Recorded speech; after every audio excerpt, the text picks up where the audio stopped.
A reading from the Gospel of Matthew. Jesus put before the crowds another parable.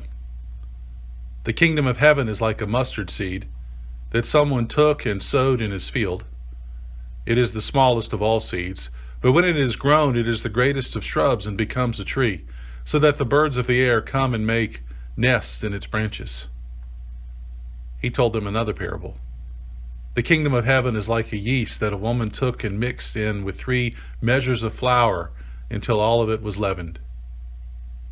The kingdom of heaven is like a treasure hidden in a field, which someone found and hid. Then in his joy he goes and sells all that he has and buys that field.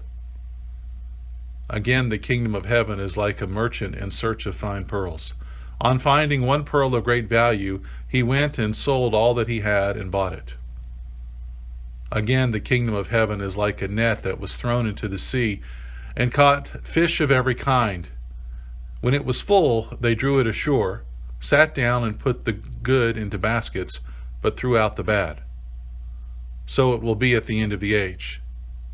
The angels will come out and separate the evil from the righteous and throw them into the furnace of fire, where there will be weeping and gnashing of teeth. Have you understood all of this? They answered, "Yes." And he said to them, "Therefore every scribe who has been trained for the kingdom of heaven is like the master of a household who brings out his treasure, what is new and what is old." This is the word of the Lord. Thanks be to God. Dr. Jim Crumley served as the last bishop of the Lutheran Church in America prior to the merger that led to the formation of the ELCA. He was a personal friend of Pope John Paul II, a gifted theologian, a leader in the ecumenical movement, bringing denominations together, and he was also just an all-around kind human being. For reasons too detailed to describe here, Jim and his wife Annette settled in rural South Carolina after spending a decade serving the big church up in New York City, which means for 4 or 5 years, I was Jim Crumley's pastor. And I must say, Dr. Crumley was incredibly generous to me. He taught me.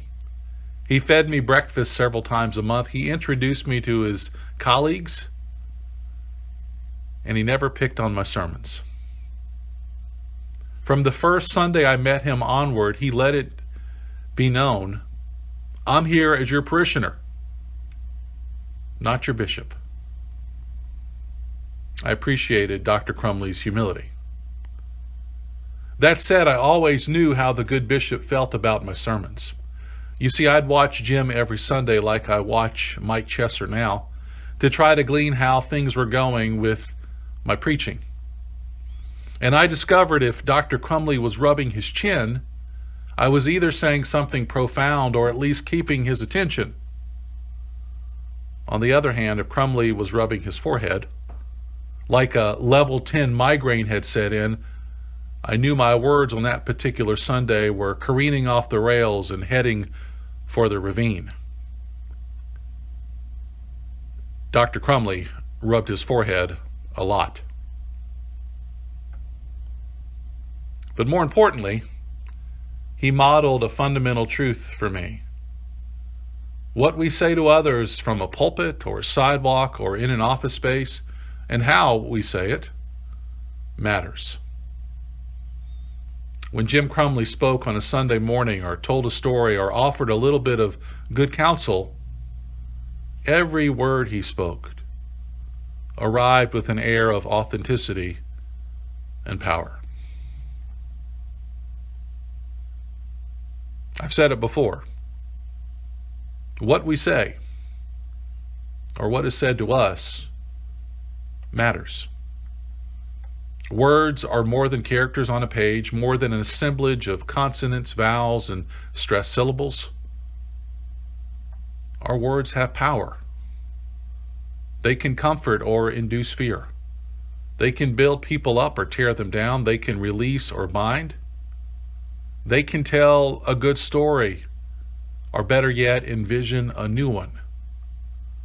Words offer counsel, peace, direction. And as Jesus demonstrates, a few well-placed words can evoke, that is, stir us to rally, to rise, to go, if the moment calls for it. The kingdom of heaven is like a mustard seed that someone took and sowed in his field, Jesus says. The kingdom of heaven is like yeast that a woman took and mixed with 3 measures of flour until all of it was leavened. It's like treasure hidden in a field which someone found and hid. The kingdom of heaven is like a merchant in search of fine pearls. On finding one pearl of great value, he went and sold all that he had and bought it. And it's like a net that was thrown into the sea and caught fish of every kind. Jesus speaks in parables. We all know this. And hopefully we can appreciate the power of his parables, because they are earthy, they're accessible, they're authentic. When Jesus addresses the crowds in this sort of way, he wants his words to resonate with the audience, to stick, to stir, to transform. It's one thing to say the kingdom of heaven is an expansive, inexpressible, inestimable expression of self-giving agape from the Godhead. What's that mean? It's another to say the kingdom's like a mustard seed that someone takes and sows in the field, the smallest of seeds, but when it is grown, it is the greatest of shrubs and becomes a tree, so that the birds of the air can come and make nests in its branches.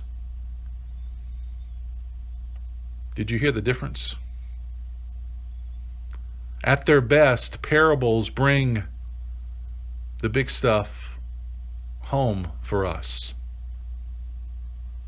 They make God's power and might, God's grace, alive and close. But let me say this, there's also a risk involved in hearing a parable. And the risk is in reducing parables to little proverbs, little cute sayings, spiritual pick-me-ups, what I might call bumper sticker faith. You see, Jesus has far more in mind for us than a little dose of holy adrenaline. His intent is always to show how grace changes everything, to show how God's love for us is more than a bumper sticker. It's the most transformative force in the universe. Consider that little mustard seed again. The people who hear the parable about the mustard seed in Jesus' time don't laud the mustard seed for its aroma or its ability to add some zest to a meal. No, they're awestruck by its potential, its power. One little seed, the size of a freckle, can cover a backyard garden spot in a growing season, and an entire field in 2. The kingdom is far more potent, Jesus is saying. Unbridled love reaching in every single direction. Changing hearts, sowing peace, redeeming the barren spots that seem, by our own estimation, beyond redemption. You see, Jesus isn't just telling us a few good stories. His words evoke hope. Hope that stirs us to rally, rise, go somewhere new if the moment calls for it. All of it in response to what God is already doing.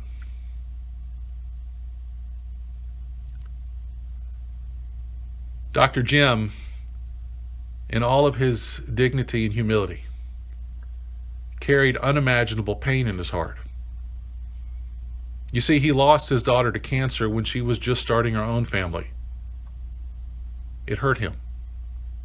He was grieved by the infighting, the deep divisions in the ELCA, our denomination, the denomination he helped to form. It hurt him. When his friend John Paul II died, Bishop Crumley wondered if there was still space for Lutherans and Roman Catholics to work through 5 centuries of infighting. It hurt him. He was transparent about his pain, which made his deep faith and his words to so many of us all the more authentic and persuasive. When Dr. Crumley announced, "Go in peace, serve the Lord," at the end of worship, I heard the words of one who encountered profound peace in the middle of the barren places, a peace which fueled him to go and serve. The kingdom of heaven is like a mustard seed, Jesus says to us. What do these words mean to you? And how might God be using these words to stir you to rally and rise and go in hope? Amen.